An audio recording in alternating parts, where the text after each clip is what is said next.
ওরে বাবা রে, কত বড় তো না, আমাকে মেরো না, মারা দে, এত বড় সাহস তো, এত বড় সাহস জি বাবা রে, কি হয়েছে? বাবা আমাকে বাঁচা, ওদের হাত থেকে আমাকে বাঁচা। দেখ না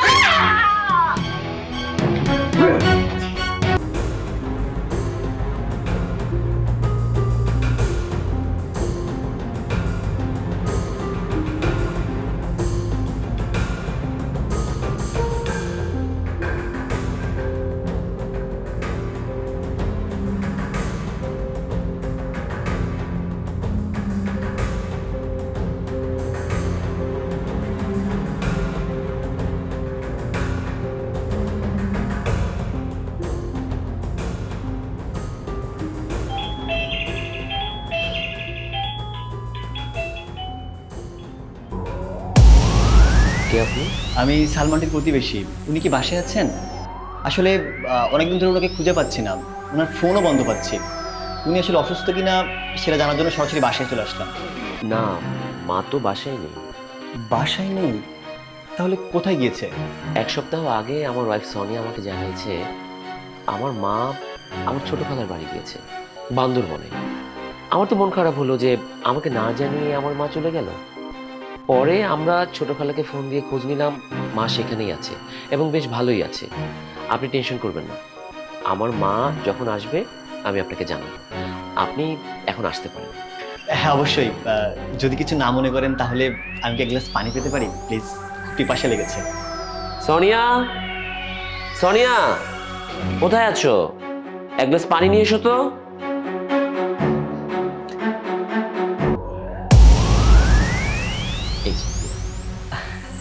ঠিক আছে, আচ্ছা যদি কিছু না মনে করেন, পানি তো দাঁড়িয়ে খাওয়া যায় না, আমি কি একটু ভিতরে বসতে পারি প্লিজ?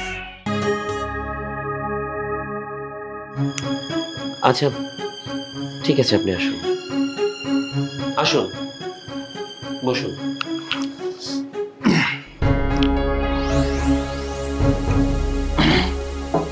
আচ্ছা ঠিক আছে, এবার তাহলে আপনি আসুন। এত তাড়াতাড়ি আমাকে তাড়িয়ে দিলে হবে? আমি তো আপনার মায়ের আসল সত্যটা জানার জন্য এখানে এসেছি। আসল সত্য মানে? আপনি কে? আপনি কেন আমার শাশুড়ির আসল সত্যি জানতে যাচ্ছেন? আমি হলাম এই এলাকার ম্যাজিস্ট্রেট।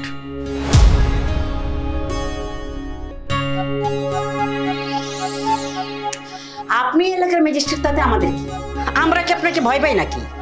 তাছাড়া আমরা এমন কোনো অপরাধ করিনি যে আপনাকে ভয় পেতে হবে। আশ্চর্য, আমি তো আপনাদের একবারও বলিনি যে ভয় পেতে হবে, তাহলে আপনারা হঠাৎ ভয়ের কথা কেন তুললেন?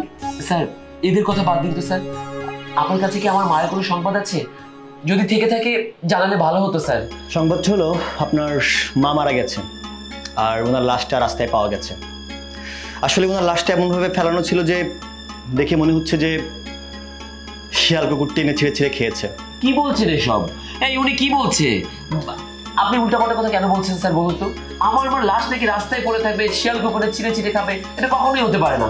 আমি তো গতকালকে আমার ছোট খালাকে ফোন দিলাম বান্দরবনে, খালা তো বললো মা ভালো আছে, সুস্থ আছে, আর আপনি এখন বলছেন আমার মায়ের লাশ নাকি পাওয়া গিয়েছে। আচ্ছা আমার কথা বিশ্বাস হচ্ছে না তাই তো যে আপনার মা মারা গিয়েছে? ওকে দাঁড়ান, এখন আমি লাশটাকে ডাকছি, দেখবেন লাশটা এখন হেঁটে হেঁটে ভিতরে চলে আসবে। সালমানটি, সালমানটি ভিতরে আসুন।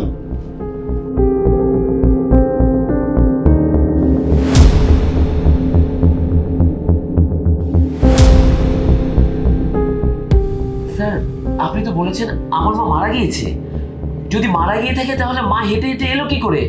আমি স্বপ্ন দেখছি না তো, নাকি ভূত দেখছি? কেন, আমি মারা গেলে তোরা খুশি হতি? ওই যে একটা কথা আছে না, রাখে আল্লাহ মারেকে। আল্লাহ আমাকে নিজ হাতে বাঁচিয়ে রেখেছে কেন জানিস? তোদেরকে শাস্তি দেবার জন্যে। কারণ তোরা আমার সাথে যা যা করেছিস, আমি নিজে প্রমাণ ছাড়া আর কোনো প্রমাণ ছিল না। তো এখন কি তোমরা সব নিজে মুখে স্বীকার করবে, নাকি তোমাদের সবকটাকে জেলে পুরে ডিম থেরাপি দিয়ে স্বীকার করাতে হবে? যদি তোমরা নিজে মুখে স্বীকার করো তাহলে কিন্তু শাস্তি কিছুটা কম হতে পারে, আর যদি আমাকে দিয়ে স্বীকার করতে হয় তাহলে শাস্তি কিন্তু অনেক বাড়বে। না না স্যার, আমি সব সত্যি বলতেছি। বৌমা, বৌমা এক কাপ চা দেবে? হ্যাঁ মা, নিয়ে আসছি। আমার মেয়েকে মনে হয় এই বাড়িতে দাসী করে পাঠিয়েছি আমি, না? উনি বসে বসে হুকুম করবেন আর আমার মেয়ে সারাদিন দাসীর মতো খেটেই যাবে, খেটেই যাবে। মা, তুমি এভাবে কেন বলছো? উনি তো আমার শাশুড়ি। আচ্ছা, উনি যদি শুনতে পায় তাহলে কি মনে করবে বলো তো? শুনলে শোনো, যা সত্যি তাই তো বলছি। আহারে, আমার এমন সুন্দর মেয়েটা এই বাড়িতে এসে কাজ করতে করতে শুকিয়ে কেমন কালো হয়ে গেছে, মুখের দিকে তাকানো যায় না। সেই দিকে কি কারো খেয়াল আছে? আমার মেয়ের দিকে তো কারো কোনো খেয়ালই নেই। মা, এটা তুমি কি বলছো? আমি একদম ঠিক আছি। তাছাড়া উনি আমার শাশুড়ি মা। আমার কাছে তুমি যেমন, আমার শাশুড়িও তেমন। আমি তো তোমার সেবা করি, তাহলে আমার শাশুড়ির সেবা করলে কি প্রবলেম? মা প্লিজ তুমি এসব কথা বলো না। সৈকত যদি জানতে পারে তাহলে আমাকে অনেক ভুল বুঝবে। তাছাড়া আমি যদি ওর মায়ের সেবা যত্ন না করি সংসারে ঝামেলা হবে। আমি চাই না এই সংসারে আর কোনো ঝামেলা হোক। মা তুমি থাকো।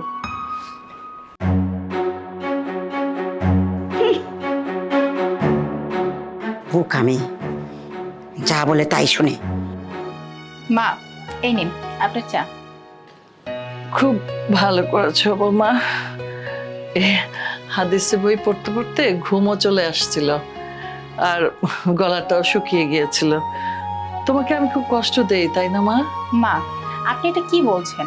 আপনি তো আমার মায়ের মতো, আর আপনার সেবা যত্ন করা তো এটা আমার দায়িত্ব।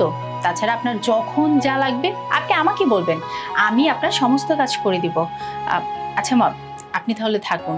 ছাদে আবার অনেক জামা কাপড় রেখে আসছি, ওইগুলো যেয়ে নিয়ে আসি। আচ্ছা মা।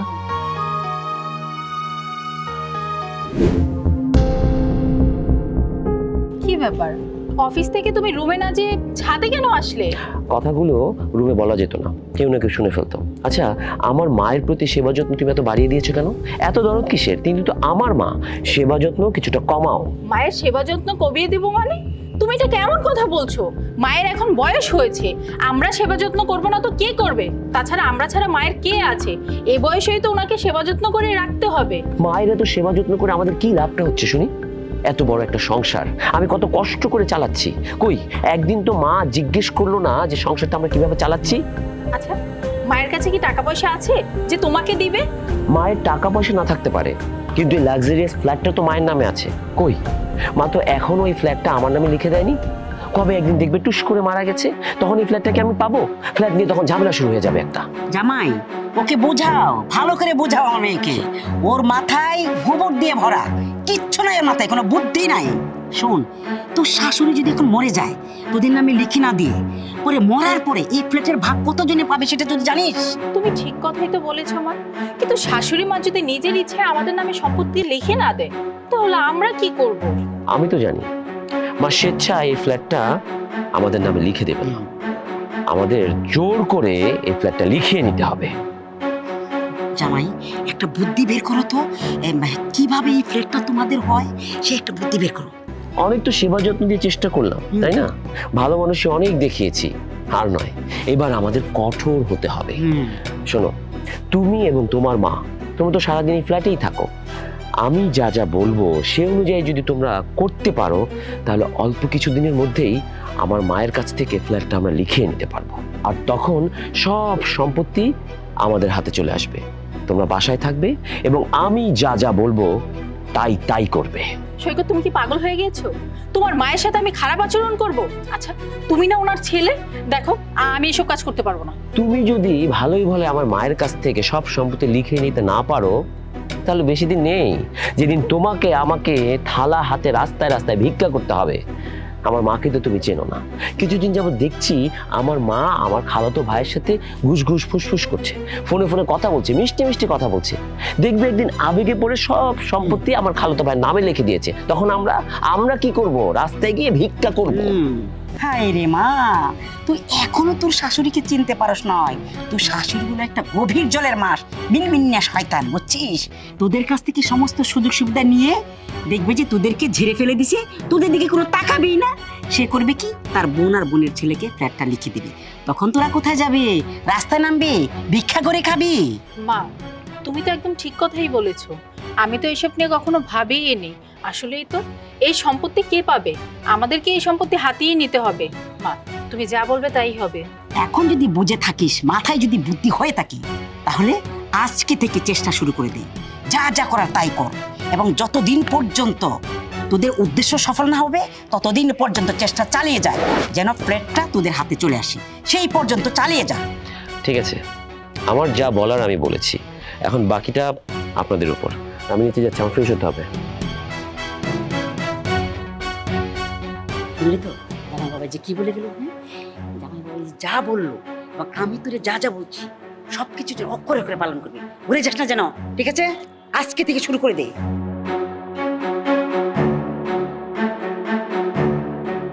এই যে মহারানী, অনেক হয়েছে হুকুম করা, এখন থেকে আমি হুকুম করব আর আপনি বাড়ির সমস্ত কাজ করবেন। কি বলছো বৌমা? আমি তোমার শাশুড়ি মা, শাশুড়ি মায়ের সাথে এভাবে কেউ বেয়াদবি করে কথা বলে?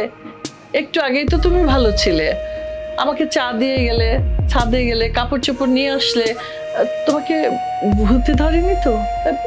তোমার এত তাড়াতাড়ি পরিবর্তন হয়ে গেল কি করে মা? কোনো ভূতে টুতে ধরে নাই। শোনেন, আপনার নামে যে সম্পত্তি লেখা আছে সেগুলো যদি আমাদের নামে লিখে না দেন তাহলে এমনই ব্যবহার করা হবে। তোমার শ্বশুর মারা যাবার আগে আমাকে বলে গিয়েছিলেন আমি যেন তোমাদেরকে সম্পত্তি আজকের দিনেই লিখে দিই। তখন তো তুমি ছিলে না। তোমার শ্বশুর তখন বলে গিয়েছিলেন ওই সময় হয়তো আমার ছেলের বউ পাশে থাকবে না, কিন্তু আমার ছেলের বউকে তুমি ঠকিও না, তাকেও তুমি সম্পত্তির ভাগ দিও। তিনি আরো বলেছিলেন তারা যদি তোমার সাথে ভালো ব্যবহার করে তাহলে ওদেরকে সম্পত্তি লিখে দিও, আর যদি কোনো কারণে খারাপ ব্যবহার করে তাহলে তুমি এই সম্পত্তি এতিমখানায় দিয়ে দিও। যেহেতু তোমাদের ধৈর্য নেই আর আমার সাথে ব্যবহারও খারাপ করলে এই সম্পত্তির এক খানা করিও আমি তোমাদেরকে দেব না। সম্পত্তি যেহেতু লিখেই দিতে পারবেন না, আজকে থেকে আপনার নিজের রান্না নিজে করে খাবেন, আপনার সমস্ত কাজ আপনি নিজে করবেন, আপনার কাজ আমরা কেউ করতে পারবো না। আর শুনেন, আপনার এই সম্পত্তি আমাদের কাউকে লিখে দিতে হবে না। আপনার এই সম্পত্তি আপনি কবরে নিয়ে যান, কবরে যেয়ে আরজালকে ঘুষ দিবেন যেন আপনাকে জান্নাতবাসী করে।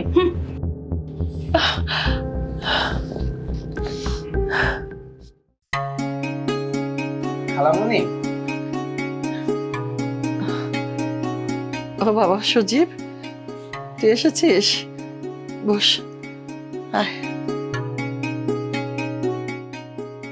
খালামণি, মা আপনাকে দেখার জন্য পাঠিয়েছে। আপনি কেমন আছেন?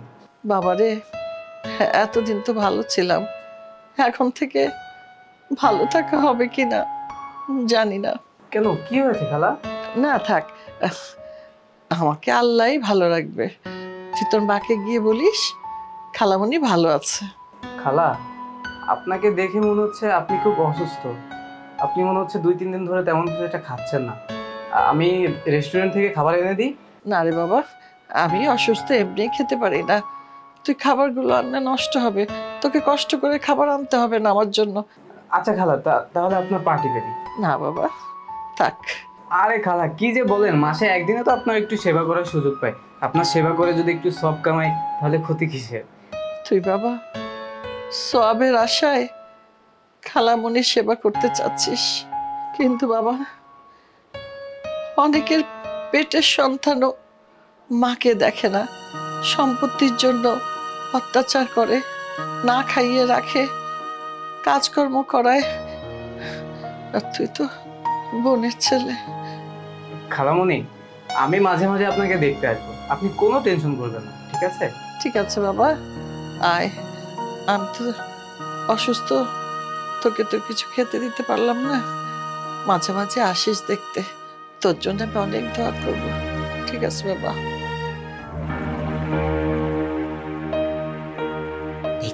দেখছিস কত বড় চালাক, ষড়যন্ত্র করতেছে। এই বাসাটা লিখে নেওয়ার জন্য তোর শাশুড়ির পা ধরে টিপতেছে। দেখিস, এই করে করে প্লেটটা লিখে নিবি। তুই তো একটা বড় ঠান্ডা, বুঝছস? চলো চলো দেখছি।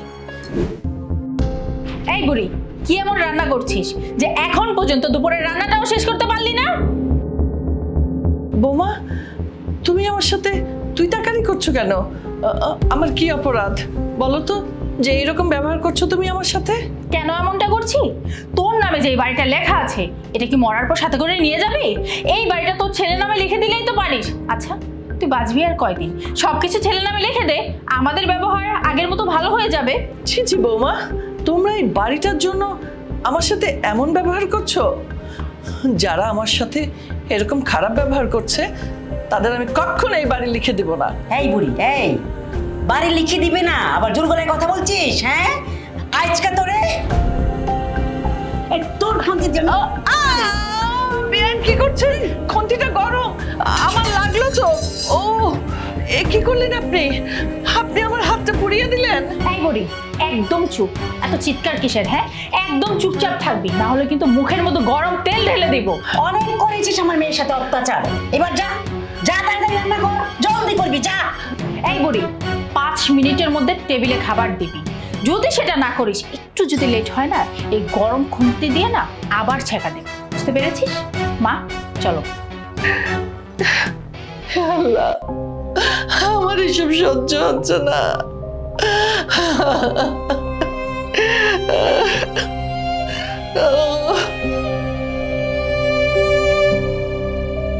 মা, হ্যাঁ, দেখো তোমার জন্য কত ভালো ভালো খাবার নিয়ে আসছি।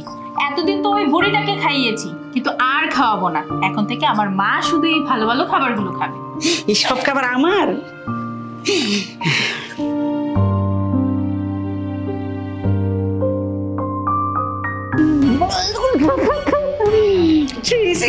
খাবার তো মুখে দেওয়া যায় না। কি রান্না করছে তোর শাশুড়ি?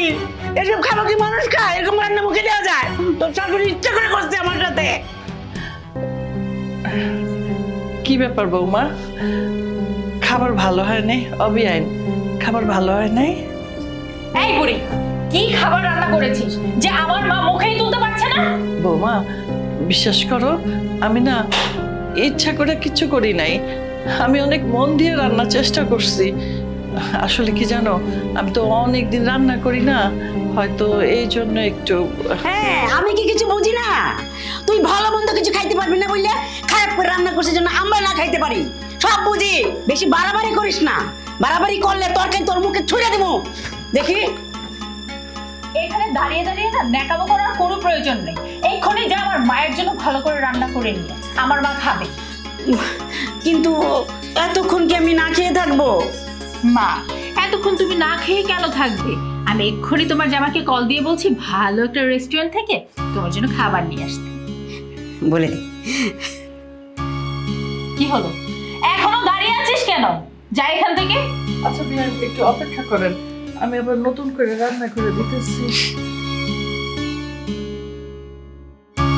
আরে, আমি না খেয়ে আছি, আর আমার ছেলের বউ বলছে রেস্টুরেন্ট থেকে খাবার আনবে ওর মার জন্য। এই দিনও আমাকে দেখতে হলো, এটাই আমার কপাল। যাই, নতুন করে রান্না করতে যাই।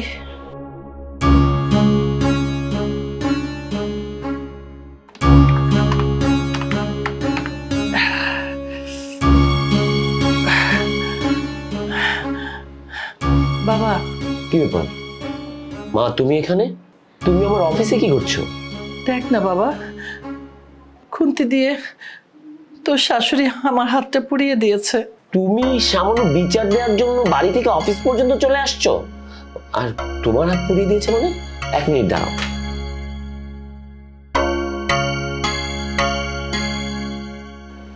হ্যাঁ, কি ব্যাপার সোনিয়া? ও আচ্ছা, শাশুড়ি মা। মা, আপনারা নাকি আমার মায়ের হাত পুড়িয়ে দিয়েছেন? কি বললেন? আমার আম্মু রান্না করেনি? আপনারা খাওয়া দাওয়া করতে পারেননি? কি? এই মাই, তুমি মিথ্যা কথা কেন বলছো? উল্টো তুমি তো রান্না বান্না করনি দেখে আমার স্ত্রী, আমার শাশুড়ি মা খাওয়া দাওয়া করতে পারেনি। তোমার সমস্যাটা কোথায়? তিনি বাড়ির গেস্ট না? বুঝতে পেরেছি, এইভাবে হবে না। তোমার নিজের খাওয়া দাওয়াটা যখন বন্ধ করে দিব না, তখন বুঝবে। আবার তুমি ড্যাং ড্যাং করতে করতে আমার অফিসে চলে গেলে। আমার অফিসে তো আমার একটা ইমেজ আছে, আমার একটা সম্মান আছে। এখন আমার সম্মানের কি হবে? কি বললি বাবা? তোর শাশুড়িকে আমি ঠিক মতো রান্না করে খাওয়াতে পারিনি বলে তুই আমার খাবার বন্ধ করে দিবি? আমার হাতটা পুড়ে গেল, তোর একটু কষ্ট লাগলো না? তোর একটু মায়া লাগলো না? আমার কি দোষ? আমি কি অপরাধ করেছিলাম? তুই তোর শাশুড়ির পক্ষ নিয়ে কথা বললি? বাহ বাহ বাহ, এই না হলে সন্তান। সন্তানের কাছে মায়ের চেয়ে শাশুড়ি বড় হয়ে গেল। মায়ের চেয়ে শাশুড়ি বড় হবে না কেন? তিনি আমার জন্য কি না করেছেন তুমি বলো তো? হ্যাঁ, তুমি একবার বলো। তিনি আমার এই চাকরিটার জন্য 10 লক্ষ টাকা দিয়েছেন। আর তুমি তুমি করেছোটা কি? আজ পর্যন্ত তোমার নামে থাকা ওই ফ্ল্যাটটা আমার নামে দিতে পারছো না, দিতে চাইছো না। ও, তার মানে একটা ফ্ল্যাটের জন্য তুই তোর নিজের মাকে পার করে দিলি? মায়ের চেয়ে তোর কাছে ফ্ল্যাটই বড় হলো? আমি তোকে ফ্ল্যাটটা লিখে দেইনি বলে তুই আমাকে অত্যাচার করবি? হায় রে কপাল, এই দিন দেখার জন্যই বুঝি আমি বেঁচে আছি এখনো। শোনো, এইভাবে আমার অফিসে দাঁড়িয়ে থেকে চিৎকার করে কান্না না করে বাড়ি যাও। বাড়ি গিয়ে রান্না করে আমার শাশুড়িকে আমার বউকে একটু খাওয়ানোর চেষ্টা করো। তারা যদি রেগে যায় না, কখন আবার 10 লাখ টাকা চেয়ে বসে, তখন আমি করবোটা কি? যাও। মা, শুনেছেন তো? হ্যাঁ, অত্যাচারের মাত্রা আরো বাড়িয়ে দিন। এখন তো শুধু হাত পুড়িয়েছেন, চুল পুড়িয়ে দিন, জ্বালিয়ে পুড়িয়ে ছাই করে দিন, যাতে করে দ্রুততম সময়ে ওই ফ্ল্যাটটা আমাদের লিখে দেয়। হ্যাঁ, অফিস চলে এসেছিল, ধমক দিয়ে পাঠিয়ে দিচ্ছি। হ্যাঁ, রাখি জি।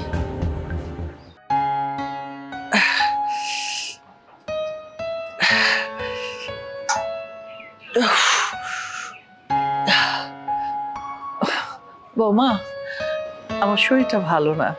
তুমি আমাকে যা যা কাজ দিয়েছো সব করেছি। এখন কি আমাকে একটু খেতে দিবে? আর ধরে দেখো, আমার গাটা গরম, জ্বর, ব্যথাও করছে গাটা। তুমি কি সৈকতকে একটা ফোন করে দিবে আমার জন্য ঔষধ নিয়ে আসতে? অথবা একটা ডাক্তার যদি নিয়ে আসতো তাহলে ভালো হতো। দিবে বৌমা? ডাক্তার আনবে মানে? টাকা কি গাছে ধরে নাকি যে ঝাঁকনি দিলেই টাকা পড়বে? শোনেন, আপনার পিছনে 1 টাকাও খরচ করতে পারবে না। আর ওষুধ? কিসের ওষুধ? কোনো ডক্টর আর টাকা আপনাকে দেওয়া যাবে না। আপনার তো সম্পত্তি আছে, কাজ করুন না, আপনার এই সম্পত্তি বিক্রি করে আপনার নিজের চিকিৎসা করুন। আর শুনুন, খাবার আপনাকে দিতে পারবো না, আমাদের কাছে কোনো খাবার নেই। আপনার নিজের খাবার আপনি নিজে ব্যবস্থা করে নিন। তুমি আমার সাথে এইরকম ব্যবহার করতেছো? আচ্ছা ঠিক আছে, ডাক্তার না হয় নাই আনলো, ওষুধ না হয় এখন নাই দাও। আমার অনেক ক্ষুধা লাগছে, এখন অন্তত কিছু খেতে দাও। শোনেন, আর নেকামো করতে হবে না। একটু হাওয়া খাওয়ার জন্য বেলকনিতে আসছি, সেটাও হতে দিলেন না।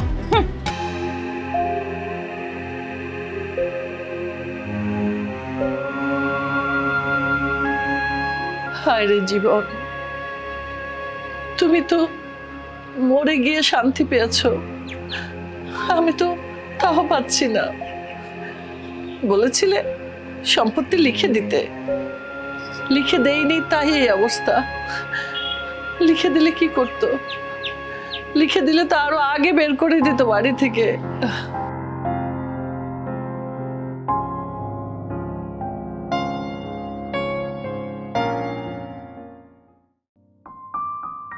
বাবা সৈকত, বাবা একটু দাঁড়া, একটা কথা শুনে যা বাবা। কি ব্যাপার, কি হয়েছে মা? এই বাবা, কদিন ধরে আমার শরীরটা ভালো না, জ্বর জ্বর লাগছে। আর বৌমা আমাকে 2 দিন ধরে কোনো খাবার দিচ্ছে না। আমি ক্ষুধায় আর বাঁচতেছি না, আমি শুধু পানি খেয়ে আছি বাবা। আর তুমি পানি খেয়ে আছো না কি খেয়ে আছো সেটা তো আমার দেখার বিষয় নয়। তোমার বৌমা তোমাকে যেটা বলেছে তুমি সেটা করবে। তুমি আগে কাজ করবে, তারপরে খাবে। বাবা, তুই আমাকে এই কথা বলতে পারলি? ছোটবেলা যখন তোকে মুখে ভাত তুলে দিতাম, তুই না খেলে আমি খেতে পারতাম না।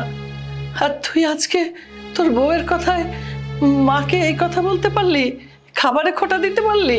আশ্চর্য মা, তোমার বয়স হয়েছে, 2-1 দিন না খেয়ে থাকলে কিচ্ছু হবে না, বরং শরীরটা আরো ভালো থাকবে। যাচ্ছিলাম অফিসে, পিছন থেকে দিলে আমার পুরো দিনটাকেই মাটি করে দিলি। যাও যাও, গিয়ে আগে কাজ করো, তারপরে খাওয়া হবে। এই সোনিয়া, আমি গেলাম।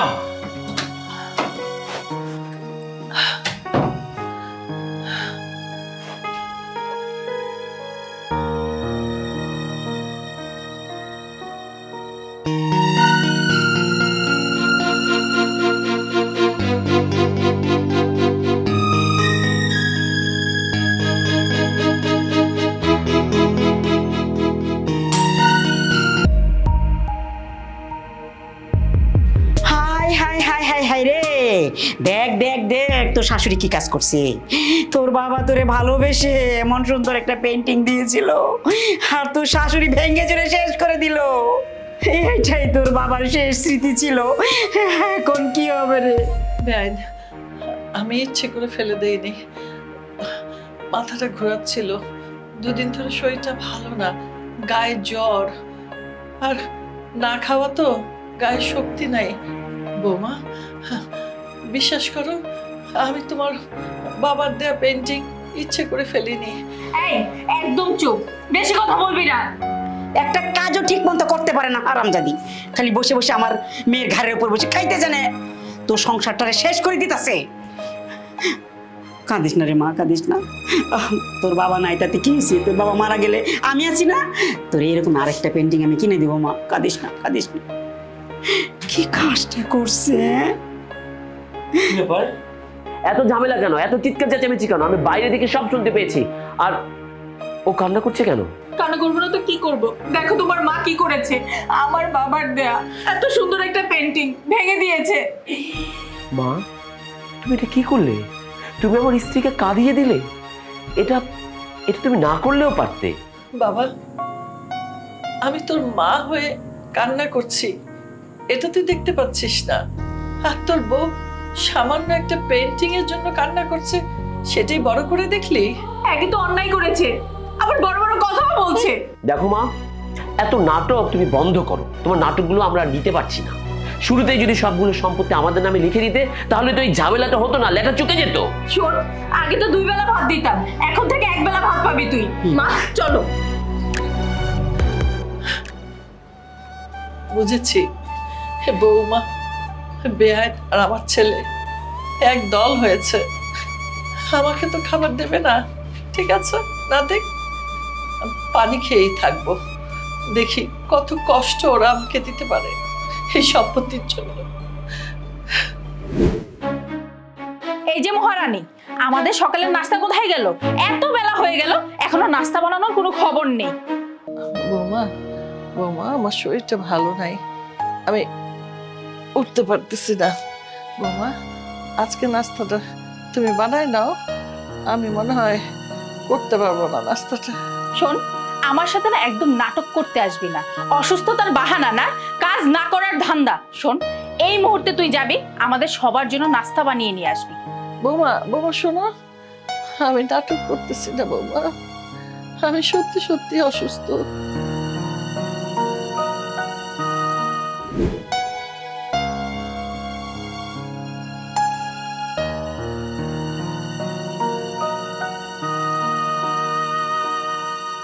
কি রে, এভাবে দাঁড়িয়ে দাঁড়িয়ে কি দেখছিস?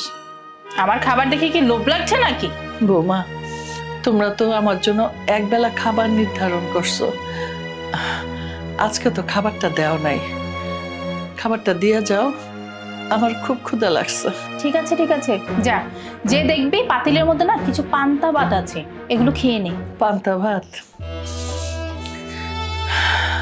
বৌমা, তোমরা আমার সাথে যে আচরণ করতেছো, আমি ইচ্ছা করলেই কিন্তু তোমাদের পুলিশে দিতে পারি। থাক, তা আর করবো না। আমি দোয়া করি আল্লাহ তোমাদের হেদায়েত দান করুক, তোমরা যেন তোমাদের ভুলটা বুঝে আমার কাছে মাপ চাও। আমি কিন্তু সেই দিনটির জন্য অপেক্ষা করতেছি বৌমা।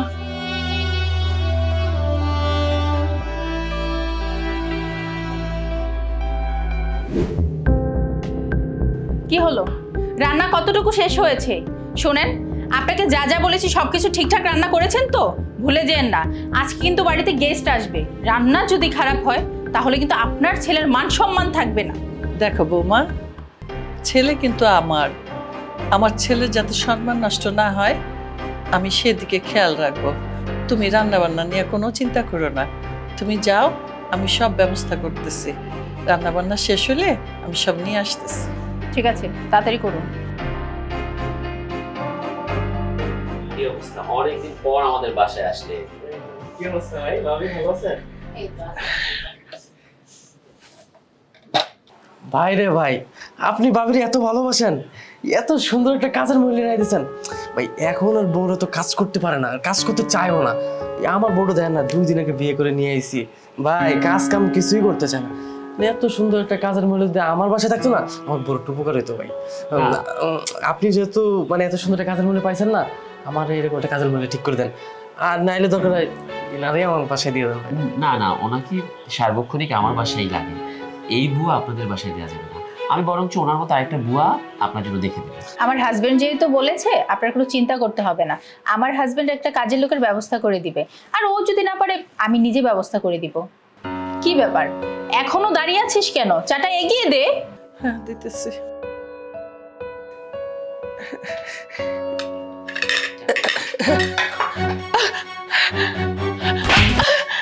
এই কাজের মহিলা, আমার কত দামি একটা প্যান্ট নষ্ট করে দিলি।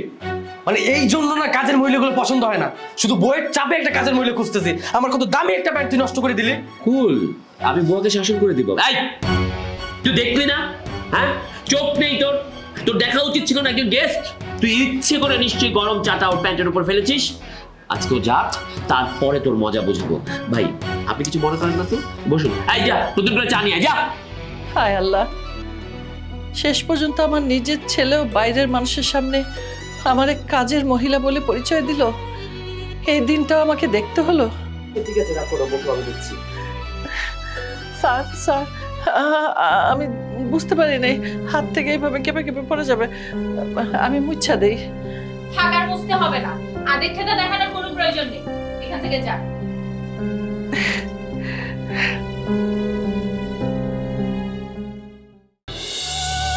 ওগো, তুমি তো মরে গিয়ে বেঁচে গেছো, আমাকে রেখে গেছো এই দোজকে। এই ফ্ল্যাটের জন্য বৌমা আমাকে অত্যাচার করে, সাথে তার মাও যোগ হয়েছে। বৌমার মা, ছেলেটাও আমার কথা বলে না এখন, শুধু বারবার বলে ফ্ল্যাট লিখে দিতে, ফ্ল্যাট লিখে দিতে, সম্পত্তি লিখে দিতে। আমি এখন কি করব? এই যে মহারানী, অনেক হয়েছে বসে থাকা। শোন, আজকে না আমাদের বাড়িতে গেস্ট আসবে, প্রায় 20 জনের মতো লোক আসবে। সবার রান্না কিন্তু তোর করতে হবে। আর রান্নাতে কি কি করতে হবে সেই লিস্ট আমি দিয়ে দিচ্ছি। গরু মাংস রান্না করবি, পোলাও, পায়েস, চিংড়ির মালাইকারি, ভালো ভালো যতগুলো আইটেম আছে, রসমালাই, সেটা বাড়িতে রান্না করবি। সবকিছু যেন সুন্দর মতো হয়, খেয়ে যেন ভালো বলে। আর মনে আছে তো? আবার বল, গুনে গুনে বল, প্রত্যেকটা আইটেম কিন্তু করা চাই, নাহলে আমার জামাইয়ের ইজ্জত থাকবে না। বৌমা, তুমি তো জানোই আমার শরীরটা বেশি ভালো না, আর এতজনের রান্না আমি এক হাতে কি করে করব? বৌমা, তোমার মাকে বলো না আমাকে একটু রান্নার কাজে সাহায্য করতে। আর তাছাড়া তুমি তো ব্লাইন্ডার মেশিনটা তুলে রেখেছো, আমি এই মশলাগুলো পাটায় পিষতে হবে আমাকে। আমি এতগুলো রান্না এক হাতে করতে পারবো না। এই শখ কত, আমার মা নাকি রান্না করবে? এই তুই থাকতে আমার মাকে দিয়ে আমি কাজ করাবো? কখনো না। তুই তো আছিস কাজের লোক, কাজ করার জন্য। আমার মা তো শুধু আরাম করবে আর বসে বসে খাবে। এত বড় সাহস তুই শাশুড়ি রে আমাকে কিনা চুলার পারে যাইতে বলে? তো সাহস কোথায় পাইছে? মা সাহস পাবে না, কারণ এই ফ্ল্যাটটা তো ওনার নামে লেখা। শোন, আজকেই তুই ফ্ল্যাটটা আমাদের নামে লিখে দিবি। বল, লিখে দিবি কিনা? না বৌমা, যেটা চাচ্ছ সেটা কোনোদিনও সম্ভব না। আমি কোনোদিন ফ্ল্যাটটা তোমাদের নামে লিখে দিব না। এত বড় কথা, তুই ফ্ল্যাটটা আমাদের নামে লিখে দিবি না? দিবি না? আবার সাহস করে বলে না, আমি লিখে দেবো না। ওরে বাবা রে, কত বড়! ধরো তো। না, আমাকে মেরো না। এত বড় সাহস! যে বাবা রে, কি হয়েছে? বাবা, আমাকে বাঁচা, ওদের হাত থেকে আমাকে বাঁচা।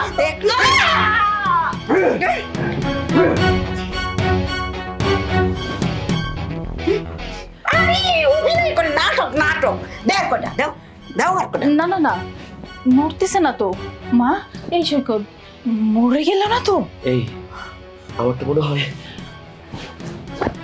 মরে গেছে। হার্টবিট নেই, পালস নেই, নিঃশ্বাস নিচ্ছে না।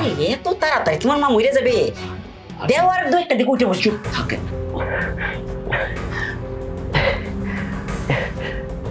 এই শোনো, এটাকে এই রাতেই জঙ্গলে ফেলে দিয়ে আসতে হবে, তাহলে শিয়াল, শকুন, কুকুর, বাঘ ছিঁড়ে এই লাশটাকে খেয়ে ফেলবে, পুলিশ টের পাবে না। বুঝতে পেরেছো? চলো।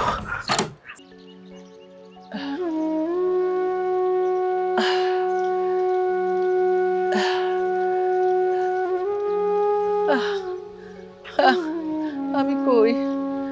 আমি রাস্তায় কেন? গলাটা শুকায় গেছে। পানি পানি পানি পানি। কেউ নাই আশেপাশে, কাউরে তো দেখি না, কাউকে তো দেখি না। পানি। মা কি হয়েছে আপনার? আর বললো না বাবা, গলাটা শুকায় গেছে। ও বাবা, একটু পানি খাওয়াতে পারবে আমাকে? আশেপাশে তো আমি কোনো দোকান দেখছি না। আচ্ছা আমি দেখছি, আশেপাশে কোনো দোকান পেলে আমি আপনার জন্য পানির ব্যবস্থা করছি, আপনি একটু বসেন। গলাটা শুকায় গেল, পানি। মা দাও বাবা, দাও।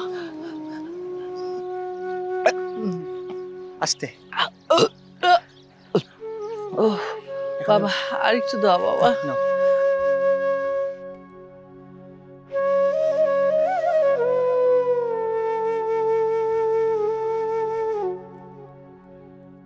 আচ্ছা মা, আপনি কান্না করছেন কেন এখন বলেন তো একটু শুনি। বাবা রে, তুমি জানতে চাও আমি কেন কান্না করতেছি?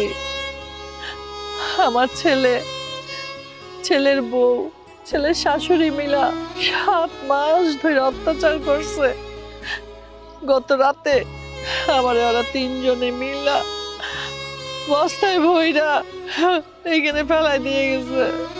আমার বৌমার মুখের উপরে আমি বলছিলাম যে আমি আমার বাড়ি ঘর সম্পত্তি লিখে দিব না। এই অপরাধে আমার ওরা মারধর কইরা সবাই মিলা আমার মায়েরা মরা মনে কইরা এখানে ফেলাই রেখে গেছে। আমি নিজেও তো জানতাম না যে আমি বাচ্চা আছি কিনা। এখন না জ্ঞান ফেরার পরে দেখলাম আমি বাচ্চা আছি। আমার কেউ নাই বাবা, আমি এখন কোথায় যাব? ওই বাড়িতে তো যাইতে পারবো না। ওই বাড়িতে গেলে আবার ওরা আমার মাইরেই ফেলাইবে, সত্যি সত্যি মাইরে ফেলাইবো। জানো বাবা, একটুখানি পানি চাইছিলাম, একটুখানি পানির জন্য আমি আমার ছেলের পায়ে ধরছিলাম। তারপরে ওদের মনে একটু রহম হয় নাই, আমাকে মাইরা বস্তায় ভইরা ফেলাই দিয়ে গেছে। আহারে, যে মায়ের কারণে সন্তান আজ পৃথিবীর আলো দেখছে, সেই সন্তানই কিনা মাকে মেরে ফেলতে চেয়েছে। আচ্ছা মা, আপনি কোনো চিন্তা করবেন না। আপনার ছেলের বউ আপনার সাথে যে অপরাধ করেছে তারা অবশ্যই তার শাস্তি পাবে। ওদের কে শাস্তি দিবে বাবা বলো? আমার তো সেই শক্তিও নাই, ক্ষমতাও নাই। ওদের তো আমি শাস্তি দিতে পারবো না। কে বলেছে ওদের কেউ শাস্তি দিতে পারবে না? ওদের শাস্তি দিবে আইন। শুনেন, আমি একজন ম্যাজিস্ট্রেট, আমি আপনাকে কথা দিচ্ছি ওদের শাস্তি হবেই। আপনি শুধু আপনার বাসার ঠিকানাটা আমাকে বলুন, আমি আপনাকে আপনার বাসায় নিয়ে যাচ্ছি। না না না না বাবা, ওই বাড়িতে আমি আর ফেরত যাব না। আমি ওই বাড়িতে যাব না। আপনি চান না যারা এতদিন ধরে আপনাকে এত অত্যাচার করেছে তাদের শাস্তি হোক? আপনার ছেলে আর ছেলের বউ আপনার উপর যে অত্যাচার করেছে তারা যদি এই পাপের শাস্তি না পায় তাহলে সমাজে তো আরো অনেক ছেলে আর ছেলের বউ এই অপরাধ করে পার পেয়ে যাবে। মা, যদি সমাজে এই অপরাধগুলোর শাস্তি হয়, এই অপরাধীগুলোর শাস্তি পায়, তাহলে বাকিরাও ভয় পেয়ে যাবে, তারাও তাদের মায়ের উপর অত্যাচার করতে পারবে না। এখন আপনি বলেন, আপনি কি চান যে তাদের এই অপরাধের শাস্তি না হোক? হ্যাঁ হ্যাঁ বাবা, আমি ওদের শাস্তি চাই, তুমি ব্যবস্থা করো। ওদের শাস্তি না হলে সমাজ কলুষিত হবে, এরকম মানুষের শাস্তি হওয়া উচিত। হ্যাঁ বাবা, আমি যাব তোমার সাথে। চলো বাবা, আমার একটু ধরো। মা, মা তুমি আমাকে ক্ষমা করে দাও মা, আমি ভুল করেছি। হ্যাঁ মা, আমরা ভুল করেছি। আমি প্রথমে আপনার সাথে খারাপ আচরণ করতে চাইনি, কিন্তু আমার মা আর আপনার ছেলের বুদ্ধিতে আমি এই কাজটা করতে বাধ্য হয়েছি। আহা, এই সব কিছুর মাঝে আমাকে টানছিস কেন? হ্যাঁ, আমি কি শিখিয়ে দিয়েছিলাম যে বিয়ান সাহেবকে মেরে ফেল? হ্যাঁ, আমার কি দোষ? আমি কিছু করিনি। বাহ, এখন আপনারা সবাই একে অন্যকে দই দিচ্ছেন, অথচ আপনারা সবাই সমান অপরাধী। অপরাধ তোরা কেউ করিসনি, আমি অপরাধ করেছি। এইরকম একটা কুলাঙ্গার সন্তান আমি আমার পেটে ধরেছি, 10 মাস 10 দিন রেখে ওকে আমি জন্ম দিয়েছি। এজন্য অপরাধী আমি, অফিসার সাহেব। মা, মা তুমি আমাকে ক্ষমা করে দাও। খবরদার, তুই আমাকে মা বলে ডাকবি না। তোর লজ্জা করে না আমাকে মা বলে ডাকতে? গত 7 মাস ধরে আমার উপরে যে অত্যাচার হয়েছে, তখন কোথায় ছিলি? তখন ওই চোখ দুটো তোর কোথায় ছিল? কোথায় ছিল তোর বিবেক? আরে তুই তুই এই বাড়ি সম্পত্তির জন্য আমার উপরে হাত তুলেছিস? তুই নীরব ছিলি? তুই তো জানিসই না আমি যে কবে এ বাড়ির সম্পত্তি তোর নামে লিখে দিয়েছি। মা, মা তুমি আমাকে আরো মারো, আরো মারো, আরো মারো, আরো মারো, তবু তুমি আমাকে ক্ষমা করে দাও। আমি ওই ঘর বাড়ি সম্পদ এগুলো পাওয়ার নেশায় অন্ধ হয়ে গিয়েছিলাম। কিন্তু মা বিশ্বাস করো, তোমাকে যেদিন আমরা মেরে ওই রাস্তায় ফেলে দিই, তখন থেকে আমি তোমার অভাবটা অনুভব করা শুরু করলাম। তখন থেকে বুঝলাম মাবিহীন একটা সন্তান পুরোপুরি এতিম। মা, আমি এতিম হয়ে গিয়েছিলাম। মা, মা তুমি আমাকে ক্ষমা করে দাও মা। ছি, তোকে আমার মানুষ ভাবতে লজ্জা করছে। তোর মতো এরকম কুলাঙ্গার সন্তানদের কারণে এরকম অসহায় বাবা মাকে শেষ জীবনটা বৃদ্ধাশ্রমে পার করতে হয়, আর তা না হলে এরকম ঘরের কোণে পড়ে থেকে অসহ্য অত্যাচার সহ্য করে শেষ জীবনটা পার করতে হয়। আর তোর মতো খারাপ সন্তান হলে এরকম অত্যাচার সহ্য করে ডাস্টবিনে ময়লার মধ্যে পড়ে থাকতে হয়। তোদের মতো সন্তানের কোনো ক্ষমা নেই। চলুন সবাই এখন। আর তুইও চল চল।